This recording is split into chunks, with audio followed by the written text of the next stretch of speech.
Hello friends, how's it going? I am in my bedroom. I may have put extra pillows up here to make it look cozy, like you'll want to come hang out on my bed. Okay, so we're gonna get weird right from the start. I even have this flamingo over here. Maybe we should, there we go. It's where the party is, y'all. Okay, I'm Kate Whitmore. I'm a gold leader. My team hit gold for the first time last May. We've hit consistently every month since, and we are trucking toward being a platinum team. I have 7 silvers on my team, which is so freaking fun. I love getting to read them on and cheer on everyone as they're hitting new ranks. I am going to be chatting a little bit about how you can share oils as a hobby versus how you can share them as a business. So the way that I will talk about that is primarily through Instagram. You can always take what I say and apply it to Facebook or apply it to real life situations. However, Instagram is where I thrive. It is where people go to shop. It's where they follow brands. And so that's a place I want to make sure that I am. And in addition, that's just kind of where things like the trend has moved to lately. And so I want to make sure that I'm part of that. So that's why I use Instagram so heavily. I also really like that Instagram is where you can follow anyone that you don't know and it is acceptable. That's not as much the case on Facebook. Facebook is more so for friends and family, people you know that you're connected with already before you become friends. Instagram is the place where you can connect and then become friends. So I like to try to take advantage of that in the best way with the best heart in mind. Through Instagram, I have enrolled, I believe it's 145 people in 2.5 years. Which is really cool to think about how many families have gotten to introduce oils into their home. Of that number, 50 to 60% of them are people I never would have known if it were not for social media. Never would have come into contact with them in any way. The 90% is either that or people that I wouldn't have connected with or stayed connected with. So it might be through mutual friends. It might be people from middle school and high school. But if it weren't for social media, I would have somehow lost touch with those people and lost a connection with those people. That leaves about 15 people that I would have enrolled had it not been for social media. So as you can imagine, I am very grateful for social media and the way that we can foster relationships there and do great things with it. So that's why we're talking about that today. I'm going to go into 3 things. This is not 3 things for sharing oils as a hobby and 3 things for sharing oils as a business. Now, the first thing under the hobby, we're going to start with hobby category. The first thing that you should be doing has nothing to do with oils. You're welcome. Did you know that that was going to be said? You need to share your personal life a lot. That doesn't mean that you have to share private things. It doesn't mean people need to know every little thing that's happening or every tantrum that your kids have. Even though sometimes it's tempting just to like blast that stuff on social media. That's not even what I mean. But just sharing all aspects in different parts of your life. Be willing to be vulnerable and honest about the things that you feel like you can be that aren't too private. But most of all, just make sure that you're sharing a lot of your life. We do this already in our daily life. We've always done this. To grow a relationship with anyone, you share about your life and you expect them to do the same in return. And so that is what we're doing on social media. We want to make sure there's a good foundation laid, that you are building credibility and trust with people, because although oils should never ever be the final goal, relationship should be the goal. Oils is never going to happen without that relationship. And so we want to make sure that you have that. Easy peasy, right? The second thing.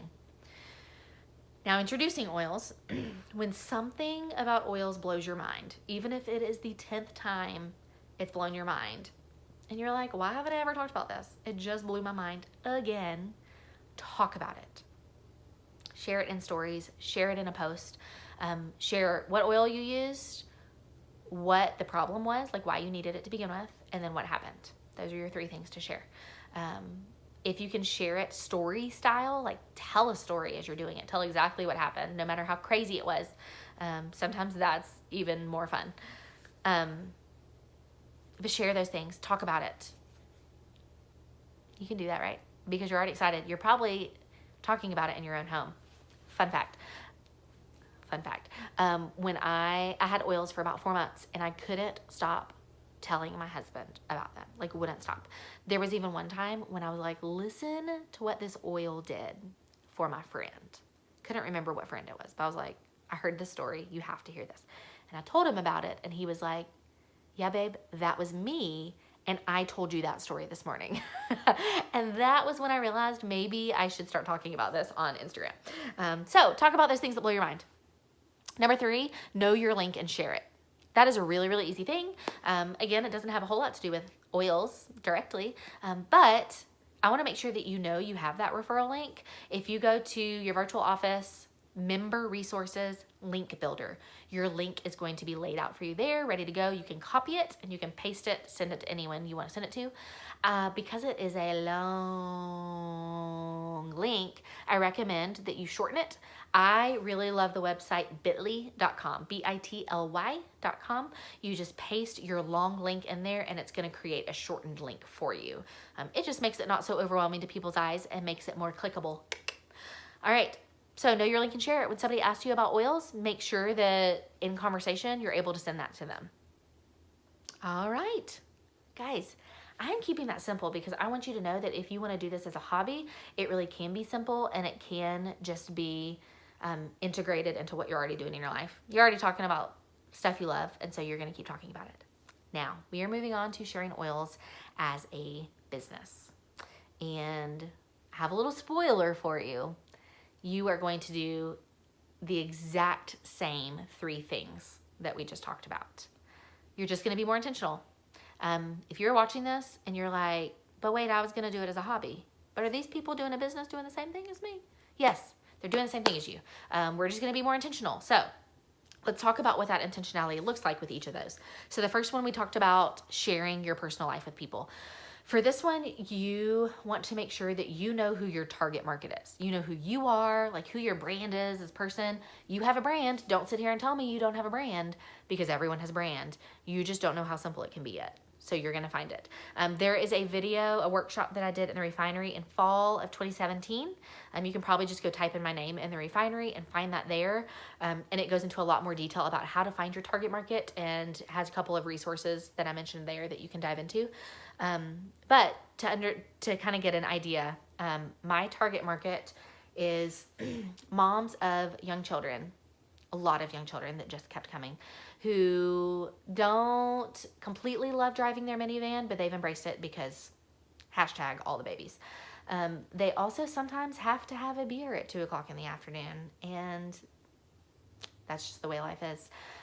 There is writing all over the walls of their home, and they have no interest in painting it because they know it's going to happen again tomorrow. They love to shop at Target, and no matter how much money they have, they can't stand spending it, so they're probably going to go get a deal somewhere at a bargain store. Okay, so that's just an example. That's my target market. Interesting thing about my target market, it is essentially me as a person, and that is almost always the case with target market. So I do want you to think about the person that is your audience, but I also want you to think about yourself and what you really like. Even though that feels very specific, the more specific you are, the better. I used to be a wedding photographer, family photographer, baby photographer, birth photographer, senior photographer, too many things. I started getting more business when I specialized in families, because when people needed a family photographer, my name came to their mind. And so it's the same thing in this situation. We can try to appeal to anyone and everyone that might need oils, but the issue with that is that we're spreading ourselves thin in all these different categories of people, and that's not what we want to do. We want to make sure that we are specializing so that people know that we get them and they get us, and we can connect in that way. We can build that relationship and have that common ground. Another way that you can appeal to your target market, which I think is super, super fun, is through your Instagram bio. It's not very many characters. I think it's 200 characters. But some of those like quirky things, like what I just mentioned about target market, you can work those into your bio. It might even say, welcome moms who have drinks at 2:00. I don't know. Fun things like that, because when people come to you, people are going to come to your feed and look at your photo and your bio and your like first 9 images before they click the follow button. So you want to make sure the bio is something that makes them say, yes, I like this person. And if it's someone that, if you're afraid that someone's going to be like, oh, I don't like him, I'm not going to follow, that's okay. That's not your person anyway. You want to really get the people that you like, that you want to do life with, and that you essentially would like to do the business with as well. I also recommend finding your purpose for using Instagram. Not like your why with Young Living, but your purpose for using Instagram. Because if your purpose is oils and trying to share oils, I think that you might have trouble finding that common ground in that relationship. You want to build relationships on things that, let's say it this way, people who aren't oilers aren't going to connect with oils. They're going to connect with everything else about your life. And then as you form that relationship, then they're going to trust you and want to jump into the oil side. So I do recommend finding your purpose for Instagram, what you're doing there, so that you can make sure you are creating content that you really love and that helps you like achieve your goal of building community. All right, the second thing, we talked about when an oil blows your mind, share about it. So when it comes to actually sharing those things about oils, know whether you want to share in your feed or in stories. This is different for everyone. The frequency is different for everyone. In stories, you get to post every single day. So even if you are already posting on your feed, I highly recommend using stories. Today's the day you start using stories. You can talk about oils every day. It disappears in 24 hours, which is why you can do it again the next day if you really want to. Stories are also where people are engaging most right now on Instagram. It's easy because it's at the top to click it immediately, and people just want to watch. They want to see the behind the scenes stuff, the things that aren't post worthy, but that you wanted to share. That's where people interact. So make sure that you are taking advantage of that to do what you want to do on social media. Okay, also, when it comes to sharing oils, stock photos are amazing, like product photos that our upline provides for us. They're beautiful, and there is absolutely a place for them. However, I believe across MLMs, the trend has gone to sharing like those types of pretty product photos, and it's really easy for people just to scroll right by them because there are a lot, and I don't want people to do that to you. So I encourage you to put your face in pictures, even if you're holding a product, or don't even put oils in the photo, but talk about them in the captions. You might even have pictures of your kids in the it might be a photo of your kids. You may even see a little Band-Aid on a knee or something, but that's not the focus of the picture. But you can talk in the story, like tell a story about how your kids were playing outside and your little girl, Sally Sue, had her first boo-boo and it was the worst ever, and you cried and she cried, and then she was like, why are you crying, Mom? And then you put some aloe oil on it, and then you put some aloe oil on yourself because surely there's something in there that's good for you. You put a Finding Nemo Band-Aid on and everyone's okay again.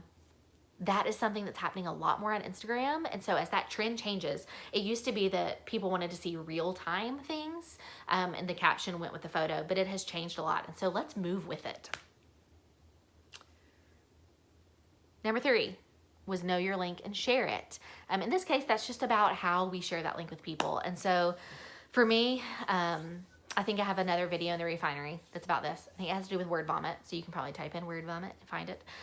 But when someone asks you about the kit or they're asking about oils, as soon as you're able to do so in conversation, I recommend sooner than later, you say, hey, what's your email? I'll send you something later tonight or this afternoon or whenever it is. First of all, that keeps people like me from word vomiting because we get so excited. Second of all, it gives me room to breathe and to think about what I want to send to them and to compile information. And third, it shows them that we aren't concerned about a sale right then and right there, that we really do care about their needs and what is best for them, and we're going to make sure we have that information and can get it to them in the best way. So that is everything. That's how you're going to be intentional about this. I think that one thing that we can easily slip into is overanalyzing this and doing too many things. But go back to these things when you're sharing. Go back to using, loving, and sharing your oils and sharing a lot of personal life. If there's anything you're not comfortable with, don't share it.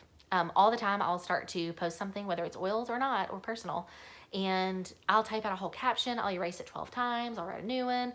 Finally, I'm like, you know what? I don't feel good about this. Maybe I'll come back to it later. Maybe I won't. But this feels weird. And I don't want to be weird. It might not be weird to someone else. That's such a relative term. But it feels weird to me. So I will leave you with these wise words. Don't be weird. whatever that means to you. Thank you guys so much for having me. I like you guys a lot. I like your leaders, and I hope you have a great day.